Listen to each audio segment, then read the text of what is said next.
Tidak ada cara lain kita terhindar dari fitnah wanita kecuali kita tidak membuka celah. Itu cara yang terbaik. Ya. Maka pertarungan kita dengan fitnah wanita cuma pandangan pertama, itu aja. Kapan kita tundukkan pandangan, selamat. Kapan kita lihat-lihat, tidak selamat. Ya. Kulul hawadithi mabda'uha minan nazar. Semua peristiwa-peristiwa buruk mulanya dari penglihatan. Wa mu'dhamun nari min mustasgharis syarar, dan api yang besar menyala bersambar berasal dari percikan-percikan api yang kecil.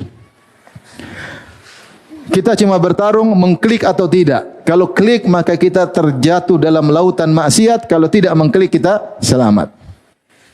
Ada akhwat kirim atau wanita penggoda kirim SMS, tinggal kirim WA, dibuka atau tidak, dibalas. Kalau dibalas selesai. Lelaki lemah.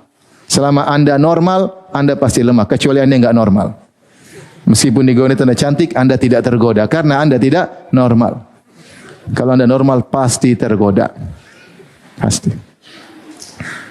tergoda. Makanya, kenapa Nabi Yusuf alaihissalam selamat? Bukannya Nabi Yusuf tidak tergoda, dia tergoda. Dia tergoda. Tapi apa kata Imra'atul Aziz? Walaqad rawattuhu an nafsihi fasta'sam. Sungguh aku telah merayunya dan dia kekeh, tidak memberi celah sama sekali. Dia tidak kasih celah sama sekali. Tidak kasih celah. Kita ini binasa, sebagian kita binasa dalam fitnah wanita, kenapa kita kasih celah? Sebagian wanita binasa dengan fitnah laki-laki, kenapa? Karena kasih celah. Karena kasih celah. Makanya Nabi Yusuf saja takut ketika dia dirayu oleh para wanita, dia berkata, Rabbi sijnu ahabbu ilayya mimma yad'unani ilai. Ya Rabbku, aku lebih senang di penjara ya daripada dirayu oleh mereka, rayuan mereka. Wa illa tasrif anni kaidahunna asbu ilaihinna wa akum minal jahilin. Kalau kau tidak palingkan aku dari rayuan mereka, aku akan condong kepada mereka dan aku pasti bermaksiat. Yusuf alaihissalam tidak merasa dirinya saya tenang aja aman. Enggak, dia enggak merasa aman. Dia bilang saya penjara aman, enggak ada perempuan di penjara, laki-laki semua. Kalau saya tidak dipalingkan, tidak dipenjara, saya akan condong kepada mereka dan saya akan terjatuh. Apakah ada di antara kita merasa lebih soleh daripada Nabi Yusuf? Lebih bertakwa kepada Nabi Yusuf? Tidak ada. Tapi kenapa Nabi Yusuf selamat? Fasta'sam, dia kekeh, tidak mau kasih celah sama sekali.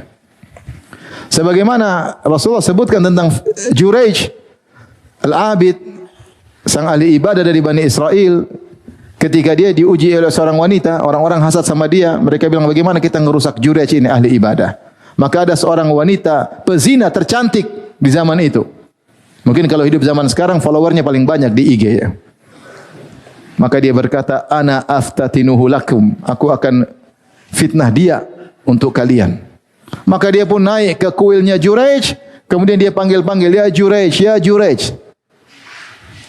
Kalau bahasa kita, Ustadz, Ustadz, sebentar Ustadz. Ustadz kok gitu sih, kaku banget. Tapi kata Nabi SAW mensifati Juraij, walam yaltafit ilaiha, dia tidak tengok sama sekali. Itu begini selamat. Walam yaltafit ilaiha, dia tidak tengok sama sekali. Kalau tengok selesai, kita laki-laki. Antum normal enggak? Enggak tahu, belum tentu. Kalau normal lihat cewek pasti tertarik, pasti. Enggak usah ceweknya cantik-cantik. Lebih cantik istri kita aja kita bisa tergoda, iya enggak? Karena laki-laki terkadang pengen varian-varian. Ada ceramah Ustaz satu. Saya nukil aja ceramah di Ustaz Abdul Hakim Abdad, hafizahullah. Lihat ceramah dia tentang, kata dia, saya tadi malam saya dengar, saya ketawa ya. Kata beliau, dada lelaki itu lebih luas, lebih dalam dari dada wanita. Kenapa? Lebih menerima cinta, lebih luas cintanya. Kata dia, dalilnya apa? Dalilnya apa? Fankihu ma tabalakum minan nisa'i masna wa thulatha wa ruba. Nikahilah 2, 3, 4. Artinya laki-laki luas, siap menerima 2, 3, 4. Antum lihat di YouTube deh. Kata Ustaz Abdul Hakim Abdad, kalau ada yang bilang hanya kau istriku, emak sama dia, bohong kata. Lucu, saya dengar saya lucu kata. Laki-laki, kata Ustaz Abdul Hakim Abdad hafizahullah, lihat sini jatuh cinta, lihat situ jatuh cinta. iman, cinta seluas lautan, bagi-bagi cukup. Oleh karenanya jangan buka pintu ini. Jangan bilang istri saya sudah cantik, 1 rasa 4, bohong.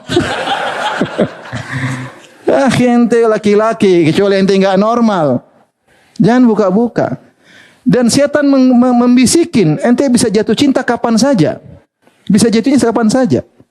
Betapa banyak orang tidak mikir, perempuan dia cocok dengan istrinya, tiba-tiba dia dengar cinta pertamanya dicerai sama suaminya, goyang hatinya. Setan ingatkan lagi masa lalu. Laki-laki lemah, laki-laki lemah. Makanya jangan buka-buka pintu ini.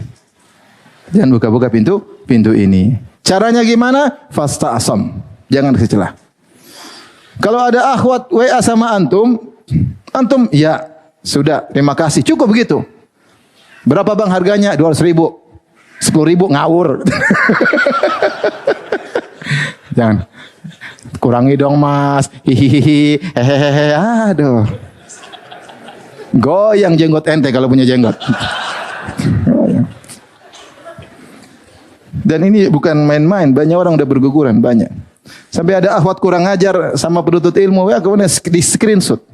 Ini bukti penuntut ilmu juga berguguran. Ada dulu teman istri saya, ya agak terkenal.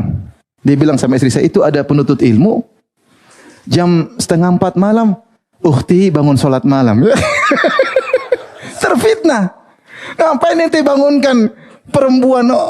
Bukan apa-apa ente. Ukhti jangan lupa sholat malam di WA jam 3:30. Ya akhi buat apa? Terfitnah enggak itu? Terfitnah. Udahlah ceritanya banyak. Makanya jangan pernah laki-laki maupun perempuan semuanya bisa terfitnah. Dengan adanya medsos, melihat ini melihat anu, cinta bisa jatuh kapan saja.